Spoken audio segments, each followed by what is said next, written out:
Throwaway account because people know my main. Also, I'm typing this on my phone at 3 a.m. because I can't sleep. So sorry if the formatting is garbage. I don't even know where to start. Maybe with the fact that, until a few months ago, I thought I had my whole life figured out. I was engaged to my best friend. We had a solid routine, inside jokes, weekend road trips to random diners, nothing flashy, just good. The kind of life that felt steady, like something you could build a future on. Then, somehow, in the span of a few months, everything I thought I knew collapsed. I'm Ethan, 29M, a financial advisor living in Denver, Colorado. Not the most exciting job, I know, but I like it. There's something satisfying about helping people make sense of their money, especially regular people, the kind who don't have trust funds or six-figure inheritances. Plus, the pay is solid, especially now that I'm made partner at my firm. For the past 5 years, I was with Lily. And up until recently, I would have told you she was it for me. We met at a friend's barbecue. I remember the exact moment I saw her, standing by the grill, laughing at some dumb joke, a beer in one hand and a plate of half-burnt hot dogs in the other. She had this energy about her. Not in a Vanessa-type way, I'll get to her later, but in a way that made me want to be around her. We talked the whole night, about anything and everything. And by the time I left, I knew I was already screwed. Things between us were easy. Not the kind of dramatic, all-consuming passion you see in movies, but something quieter, warmer, like slipping into your favorite hoodie on a cold morning. Lily wasn't like the Instagram-obsessed crowd. She wasn't flashy. She preferred crime documentaries over reality TV, handwritten lists over phone apps, local coffee shops over Starbucks. She was the kind of person who remembered people's birthdays without Facebook reminders, who stopped to pet stray cats on the street, who once spent 3 hours making a get-well card for our elderly neighbor, Mrs. Thompson, when she had the flu. I loved her for all of it. And for a long time, I thought she loved me the same way. Turns out, I was wrong. The beginning of the end started when Vanessa got involved. Vanessa is Lily's older sister. She lives in Los Angeles and calls herself an entrepreneur, which is a fancy way of saying she sells overpriced digital courses on manifesting your dream life to gullible strangers. She has a huge social media following. Think yoga poses on the beach, captions about aligning your energy, and videos where she whispers affirmations into a microphone. I tolerated her, for Lily's sake. But every time she visited, I saw the way Lily changed around her. It was subtle at first. The way she started using Vanessa's buzzwords, high vibrations, manifesting success, living authentically. Then, she started comparing our life to what Vanessa had. One night, while we were making dinner, she sighed and said, "Do you ever feel like we're just existing?" I looked up from the stove. "What?" She stirred the sauce absently. "Like, we wake up, go to work, come home, eat, sleep, repeat. Do you ever feel like life is passing us by?" I frowned. "I mean, yeah, sometimes. But we do fun stuff. We travel. We go on road trips, I know, but I don't know." She forced a smile. "Forget it. I'm just overthinking." I should have pushed then, asked her what she really meant. But I didn't. Because I trusted her. And because I didn't realize I was already losing her. Vanessa ramped things up. She started texting Lily constantly, sending her links about how women settle too young, how marriage is a societal trap, how she should be traveling the world instead of playing house. At first, Lily laughed about it. She'd roll her eyes, show me the messages, and we'd joke about how Vanessa was one motivational speech away from starting her own cult. Then, she stopped showing me. She started spending more time on Instagram, scrolling late at night, getting quieter after phone calls with Vanessa. Then came the biggest red flag. One night, I walked into the bedroom and found her sitting on the bed, staring at her phone with this haunted expression. "What's up?" I asked. She hesitated, then turned the screen toward me. A text from Vanessa. "Sis, I love Ethan, but he's holding you back. You're out of his league. You could have an entire life in LA, making real connections, experiencing real adventure. But instead, you're stuck in suburbia playing house. Don't settle. You deserve more." I let out a sharp laugh. Out of my league? What the hell does that even mean? Lily didn't laugh. She just stared at the screen, biting her lip, and in that moment, something in my stomach sank. She was thinking about it, actually considering it. That was the moment I should have known. But I didn't. I convinced myself it was just a rough patch, that she'd snap out of it, that what we had was stronger than Vanessa's bullshit. I was so wrong. It unraveled faster than I could keep up. Lily started working late more often, spending weekends visiting her parents more than usual. She was there, but not there. Her mind was always somewhere else. Then, one Tuesday morning in April, she kissed me goodbye before work like nothing was wrong. That night, she came home early, sat me down on the couch, and said 6 words that shattered my world. "We need to talk about us." I barely heard the rest. Something about needing to find herself, about wanting more, about how she had been thinking a lot and felt like she was settling too soon. I was numb, completely numb. I asked if there was someone else. She swore there wasn't. I wanted to believe her. But when I saw the half-packed suitcase by the door, the one she must have packed while I was at work, like she had already decided, I knew. She had been planning this. While I was picturing a future with her, she was picturing a future without me. I barely remember what I said after that. All I know is, at some point, she got up, grabbed her bag, and walked to the door. And then she hesitated, like she was waiting for me to stop her, to beg, to fight for her. I didn't.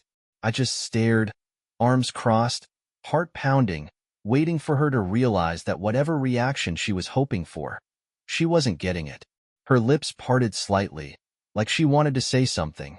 Then, without another word, she turned the handle and walked out. I didn't breathe until I heard her car start, until the sound of her engine faded into the night. And then I was alone. Whiskey crept out from under the couch, rubbing against my leg like he could sense something was wrong. I sank onto the floor, head in my hands. And for the first time in years, I broke. The first few days after Lily left were a blur. I went to work. I came home. I fed Whiskey. I sat on the couch and stared at the walls. Everything felt off, like I had been living in a movie set and someone had ripped the background away. The apartment was too quiet. The space next to me in bed was too cold. I kept catching myself waiting for the sound of her keys in the door, for her voice calling out from the kitchen, for the feel of her hands sliding around my waist while I made coffee. But she wasn't coming back. And the worst part? She didn't even seem to miss me. 2 weeks after she left, I saw it. I wasn't even looking for it. I had finally forced myself to stop checking her social media, blocked her stories, muted her posts, deleted our old messages. But then, I opened Netflix, and there it was. Recently watched. Some rom-com Lily would never watch alone. Watched at 2 a.m. at some guy's place. I stared at the screen, my mind spinning, my chest going tight. I knew what this meant, and I knew exactly who it was. Ryan. Ryan was one of Vanessa's friends from LA. An investment banker, the kind of guy who wore designer sneakers with a suit and called women baby girl, unironically. I had met him once, at a party Vanessa dragged us to when we visited. He had shaken my hand with the kind of grip that screamed, "I need you to know I'm an alpha." I had hated him instantly. And now, my ex-fiancée was at his place, watching Netflix at 2 a.m. I should have expected it. The way she left, the way she had been pulling away for months. This wasn't some sudden revelation. But knowing she had already moved on, that she had probably been lining this up before she even walked out the door, that hit different. I sat there, gripping the edge of my coffee table, trying to breathe through the anger pressing against my ribs. Part of me wanted to call her, to scream, to demand answers. Instead, I closed the app, deleted her profile from the account. Then, just for good measure, I changed the password. Let Ryan pay for his own damn Netflix. The next few months were a slow, painful climb out of the pit. At first, I went through the motions. Wake up, work, sleep, repeat. But something about knowing she had moved on made me snap. I wasn't going to be the guy who sat around, mourning someone who clearly wasn't mourning me. So I did the only thing I could. I got my shit together. I started going to the gym, not in some revenge body way, but because I needed an outlet. Something to burn through the frustration, the anger, the hurt. At first, it sucked. Everything hurt, and I felt like an idiot trying to figure out what to do. But after a few weeks, it became a habit. A place to put all the energy I used to spend thinking about her. Then I picked up an old project, fixing the vintage record player I had bought years ago. Lily always used to roll her eyes at it. We already have a Bluetooth speaker, Ethan. Why are you so obsessed with that thing? But I loved it. The process of restoring something old, something with history. And now, I had all the time in the world to finally finish it. Slowly, things started to shift. The apartment, which had felt like a graveyard of our relationship, started to feel like mine. The bed didn't feel empty anymore. It felt spacious. The quiet didn't feel suffocating. It felt peaceful. And for the first time in years, my life wasn't about her. It was about me. Then, 3 months after she left, Vanessa got engaged. I almost dropped my phone when I saw the post. There she was, standing on a beach in Seattle, flashing a massive engagement ring, with the caption, "He asked, and my soul said yes, ready to start forever with my twin flame." I had to read it twice. Vanessa, the same woman who spent months convincing Lily that marriage was a trap, that settling down too young was a mistake, that she needed to live her best life instead of committing to one person. And now she was engaged to a tech CEO, and she was moving to Seattle to start a new life with him. I actually laughed out loud. I wondered if Lily had seen it yet. Did she feel stupid? Betrayed? Did she finally realize that Vanessa had never cared about her happiness, only about control? I didn't have to wonder for long, because 2 days later, I got a text from Mark, Lily's brother. "Dude, Lily's losing it." Apparently, she had found out through Instagram, just like everyone else. She called Vanessa, furious, demanding to know why she had convinced her to walk away from everything while she had been secretly planning a wedding. And Vanessa? She hit her with the same spiritual nonsense she fed Lily before. "I'm just following my truth. The universe has a plan." Then she blocked her. Just like that, Lily was completely on her own. No Vanessa. No LA Dream Life. No Ryan, either. Yeah, that part was beautiful. See, turns out Ryan wasn't exactly Prince Charming. A few weeks after Vanessa's engagement post, some girl on TikTok exposed him for dating multiple women at the same time. Lily was one of them. Someone sent me the video, screenshots, texts, voice memos. The whole thing. It was brutal. And the best part? The caption. "Men ain't shit, except for Ethan from Denver. You deserved better, bro." I actually had random strangers DMing me, telling me they were rooting for me. I hadn't laughed that hard in months. Meanwhile, my life was getting better. I wasn't just moving on, I was actually happy. And then, at a financial conference in Chicago, I met Ava. She wasn't like Lily. She didn't care about social media. She didn't talk in vague affirmations or treat relationships like a stepping stone to something better. She was just real. A tax attorney with a dry sense of humor and a weird obsession with pour-over coffee. We met during a panel on retirement accounts, because yes, I am that boring, and ended up ditching the rest of the conference to sit in a cafe for hours, talking about everything from finance to true crime podcasts. It felt easy, natural, like something I didn't have to force. And for the first time in a long time, I wasn't thinking about Lily. I wasn't thinking about what I lost. I was thinking about what was next. Ava didn't save me. That's not how this works. But meeting her? It was like waking up after months of walking through fog. She was sharp, funny, the kind of woman who could hold an entire conversation about tax law 1 minute and then make a deadpan joke about serial killers the next. She had this confidence about her, not the performative, social media kind, but the real kind. The kind that came from knowing exactly who she was and not needing anyone's approval for it. And somehow, she liked me. I don't know when it happened. When she stopped being just someone interesting and started being someone who made my life better. But I do know this. It wasn't like it had been with Lily. With Lily, love had felt like something fragile, like something I had to hold on to carefully or risk breaking. With Ava, it felt solid, uncomplicated. And for the first time in a long time, I wasn't looking back. Then, 3 days after I posted a picture from my cousin's wedding, Ava in a navy dress, me in a suit, both of us mid-laugh, Lily showed up at my door. I should have expected it. I had known, deep down, that it would happen eventually. People like Lily, people who only realize what they had when it's gone, always come back. But when I actually saw her standing there, soaked from the rain, clutching her phone like it was the only thing keeping her upright, I felt nothing. No anger, no nostalgia, no ache in my chest, just the quiet realization that I had moved on. She hesitated in the doorway, shifting on her feet. Hey. I leaned against the frame. Hey. Her eyes flicked past me, taking in the apartment. It looked different now. The couch was new. The coffee table was different. The record player, the one she had always dismissed as pointless, sat proudly on a shelf, fully restored. She let out a shaky breath. Can we talk? I should have said no. I should have shut the door in her face.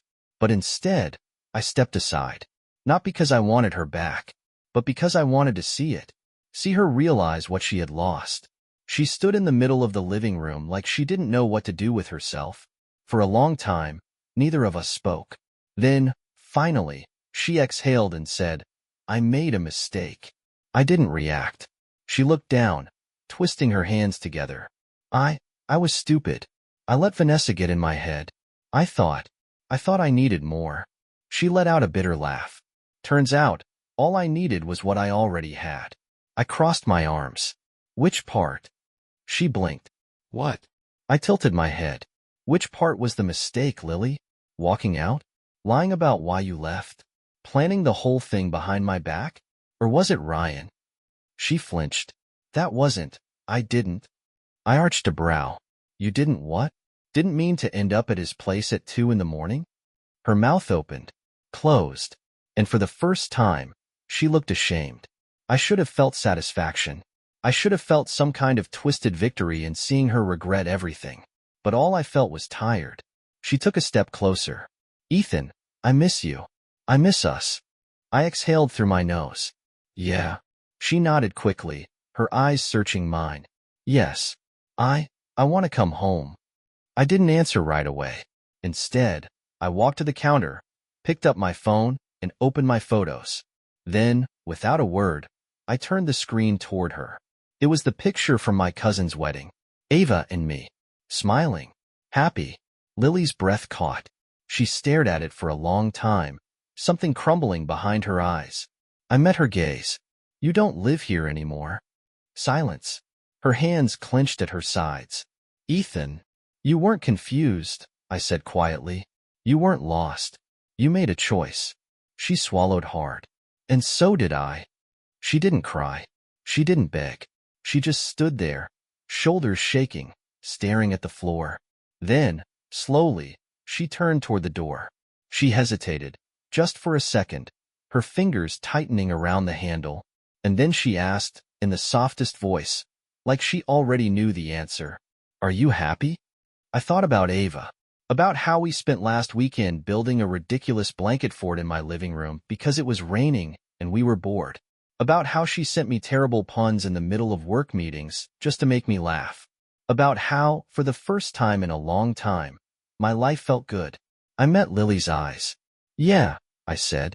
I really am. She nodded once. Then she walked out of my life for good. And I didn't look back. After Lily left that night, I stood in the quiet of my apartment for a long time. I expected to feel something. Anger, relief, sadness, anything. But all I felt was done. Not the kind of done where you slam doors and throw things. The kind where you take a deep breath, let go, and realize you don't need to carry it anymore. She wasn't mine to fix. She wasn't mine to wait for. She was just someone I used to love. And for the first time, that was enough. The next morning, Ava showed up with fresh croissants and zero patience for my dramatic life. Okay, she said, dropping her bag on the counter.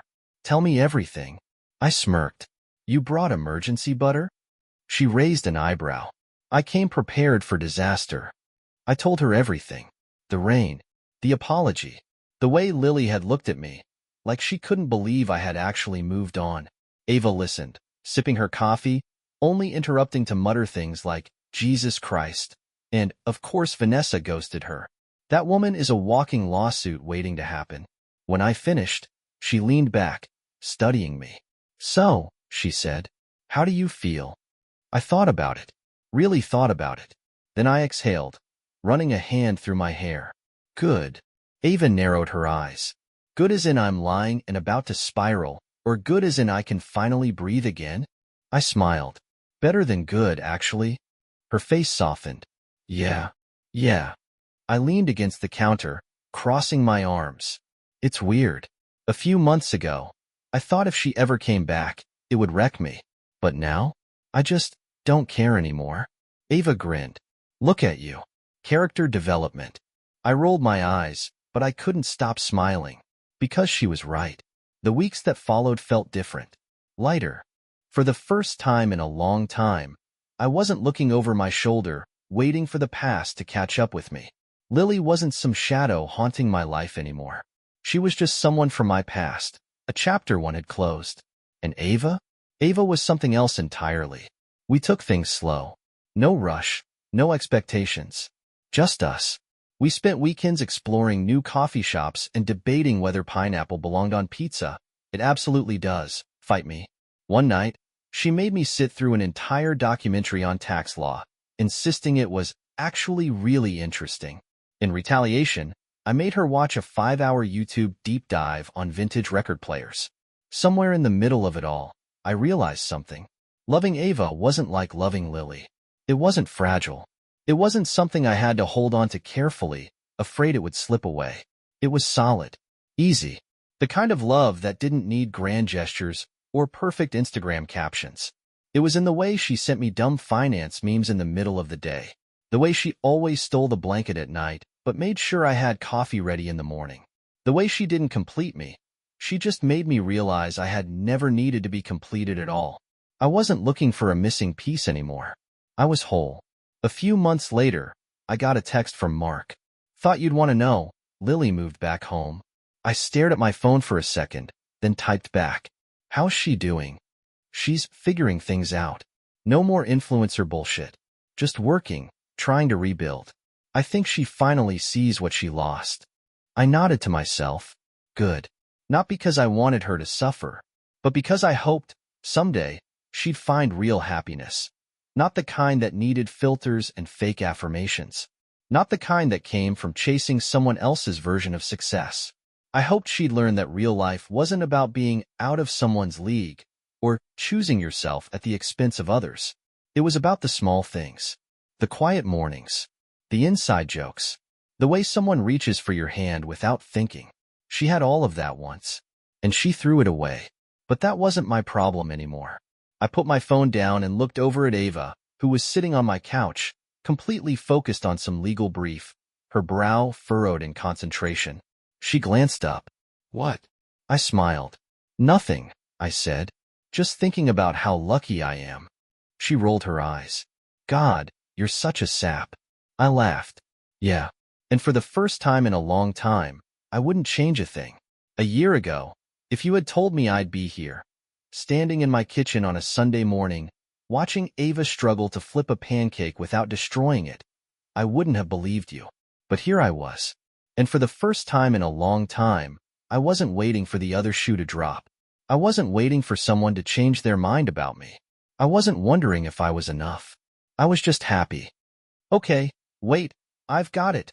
Ava nudged the spatula under the pancake, determination written all over her face. I just need to. The pancake collapsed in on itself, half burned, half raw, and somehow managed to fall on Whiskey's tail. The cat bolted off the counter, knocking over a bottle of syrup in the process. I barked out a laugh. That's what, attempt number 4? Ava groaned. I am a competent adult, Ethan. I have a law degree. I negotiate 6-figure contracts. I should be able to make a damn pancake. I grinned, wrapping my arms around her from behind. I dunno, kind of nice to see you fail at something for once. It makes you more relatable. She elbowed me. Wow, that's the most romantic thing anyone has ever said to me. I kissed her shoulder, still smiling. I try. The thing about moving on is that you don't realize you've done it until one day, you wake up, and the past doesn't hurt anymore. I used to think about Lily all the time. At first, it was anger. Then it was regret. Then it was just wondering, was she okay? Did she ever think about me? Did she ever miss the life we had? But now? Now she was just someone I used to know. A story I had lived. A lesson I had learned. Not something I needed to carry anymore. A few weeks after the pancake disaster, Mark and I grabbed a drink after work. Somewhere between the second and third beer, he glanced at me, hesitated, then said, I saw Lily the other day. I raised an eyebrow. Oh. He nodded, spinning his glass on the table. She's doing better. Got a steady job, cut contact with Vanessa. She's different. I exhaled, leaning back. Good. I'm glad. Mark studied me for a second, then smirked. You don't even care, do you? I laughed. Not even a little. That night, I lay in bed. Ava curled up against me, tracing lazy patterns on my arm. Tell me something real, she murmured sleepily. I ran my fingers through her hair. Like what? Something you've never told anyone. I thought about it. Then, quietly, I said, I used to think I wasn't enough. She shifted, propping herself up on one elbow. Ethan, I met her eyes. I don't think that anymore. She didn't say anything, just smiled, slow and knowing, before leaning in and kissing me like I was something worth keeping. Maybe the worst thing that ever happened to me was Lily walking away. But maybe, just maybe, it was also the best. Because it led me here. To this life. To this love. And I wouldn't trade it for anything.